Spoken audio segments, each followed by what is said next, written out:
তো অনিতার রান্নাঘরে আজকে হবে ছোট ছোট পার্শে মাছের কলা পাতায় করে ঝোল। তা দেখুন, এই হচ্ছে ছোট ছোট পার্শে মাছ। এটা ভাজা খেলেও ভালো লাগে, কিন্তু আমি আজকে ঝোল করব এটা কলা পাতায় করে। তা এখানে তো কলা পাতা পাওয়া যায় না, যেহেতু অনেক কষ্টে জোগাড় করা হয়েছে একটু কলা পাতা। তা সেই কলা পাতায় করে আমি ঝোল করব। আচ্ছা, তো এটাতে মশলা আমি কি কি দিচ্ছি দেখুন। এটাতে আছে কাঁচা লঙ্কা আর সর্ষে আর টমেটো বাটা। যেহেতু মাছটা অল্প, বেশি একটা দেবো না। এবার দেবো পরিমাণ মতন নুন। যেহেতু হালকা একটু ঝোল হবে, তার জন্য একটু সেইভাবে বুঝে দিতে হবে। দিয়ে দিলাম নুন,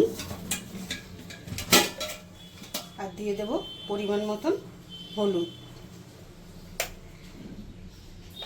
আর সামান্য একটু ঝাল লঙ্কার গুঁড়ো, শুকনো লঙ্কার। আর এটাতে দেবো একটুখানি ধনে পাতা।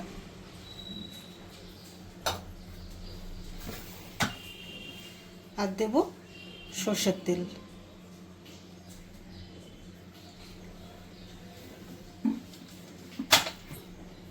এবার এটাকে ভালো করে মাখিয়ে নেব।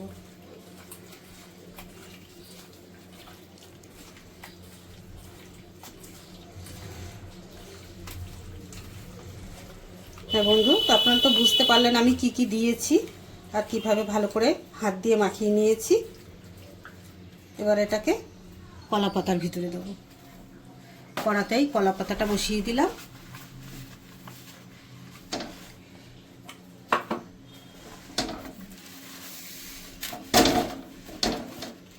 এবার এই কলা পাতার ভিতরে মাছটাকে ঢেলে দেবো।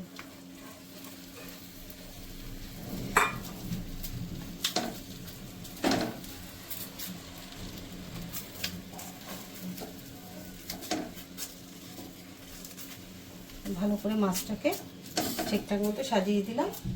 এবার দিয়ে দেবো একটু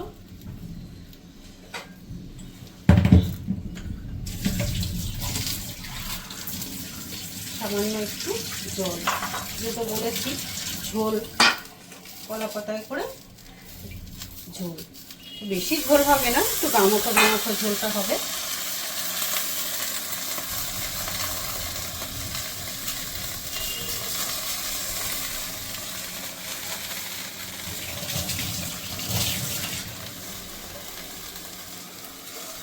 হ্যাঁ বন্ধু, তো দেখলেন আমার কি কি আমি করলাম, কিভাবে করলাম। এবার আমি এটাকে ঢেকে দেবো। আমার 10-15 মিনিটের ভিতরে মাছের ঝোল রেডি। হ্যাঁ বন্ধু, তো দেখি আমার কলা পাতায় যে ঝোলটা আমি বসিয়েছিলাম সেটা হয়ে গেছে কি। তো দেখুন, হয়েই গেছে। আমি যেটুকু তেল দিয়েছিলাম উপরে ভেসে উঠেছে, তার মানে হয়ে গেছে এটা। এবার আমি এটাকে নামিয়ে নেব।